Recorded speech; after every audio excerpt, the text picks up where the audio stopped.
well, Mr. Simpson, we're really rolling. Yeah, well, you can stop rolling at once. Huh? Don, Lena. All right, everybody, save it. Save it. Tell them to go home. We're shutting down for a few weeks. What? Well, don't just stand there. Tell them. Everybody go home until further notice. What is this? Yeah, what's the matter, R.F.? The jazz singer. That's what's the matter. The jazz singer. Oh, my darling little mammy, down in Alabama. My little baby. No, this is no joke, Cosmo. It's a sensation. The public is screaming for more. More what? Talking pictures. Talking pictures. Oh, it's just a freak. Yeah, what a freak. We should have such a freak at this studio. I told you talking pictures were a menace, but no one would listen to me.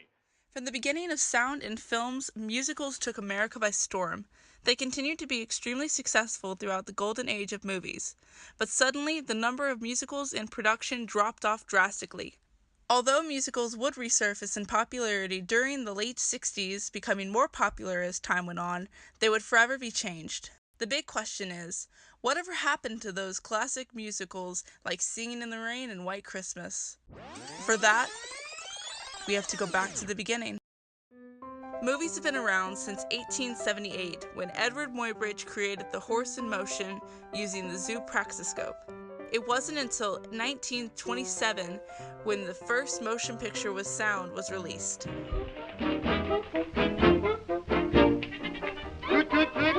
Goodbye. Don't cry. When The Jazz Singer premiered, studios were sure it was going to fail as no one would want to see a movie with dialogue. But after making over $400,000, approximately $5.76 million at today's standards, everyone jumped on the bandwagon and studios began to churn out some of the greatest musicals of all time, with MGM, RKO, and Warner Brothers leading the pack. In 1933, America was introduced to one of the best dance duos to ever grace the screens, Fred Astaire and Ginger Rogers in RKO's Flying Down to Rio. Fred Astaire would eventually star in a total of 36 films across his 40-year career. Though he influenced the development of dance, Astaire's biggest demand was that he was only filmed in full shots so he would never be accused of not performing his own dances. This would become the standard for musicals until the 1960s. We were also graced with other musical legends of the time like Gene Kelly and Doris Day. However, even the golden age could not last forever. The decline in musical production became evident in the 1950s with a decrease from 65 musicals released a decade earlier to 38, before dropping all the way down to 4 in 1963. Though this was partially from the rising cost of production for costumes and sets, the biggest reason was the gap between songs in musicals and modern-day music was growing too wide. In a massive wave, bands like The Doors, The Who, The Beach Boys, and Jefferson Airplane became the obsession of America's youth. Young adults no longer wanted to go and see Bing Crosby tap dance while singing jazz. They wanted to go to rock and roll shows. To make the problem worse, British bands invaded the U.S. as the Beatles and the Rolling Stones were played across millions of radio stations. By this decade, the youth audience accounted for a majority of commercial music and film audience. Hollywood soon learned that if they were to continue to make successful films, they would need to produce movies with rock music incorporated. As rock and roll grew more popular, bands began to release music videos. These videos, however, would have a great effect on musicals, as people no longer wanted full shots of someone dancing around a room. They wanted things fast-paced, cut along with the music, and they wanted close-ups of their favorite actors and actresses. An excellent example of these changes would be Rocky Horror Picture Show.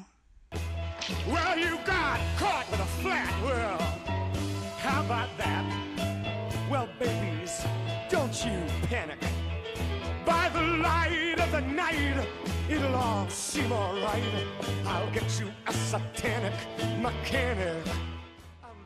Released in 1975, it had almost everything teenagers wanted at the time. It was filled with fast songs, frequent cutting, and edgier story material. Though this is one of the wilder examples, musicals would only continue to move further away from the standards of the classics. Moving into the 1980s, the music video culture exploded practically overnight when MTV aired its first music video.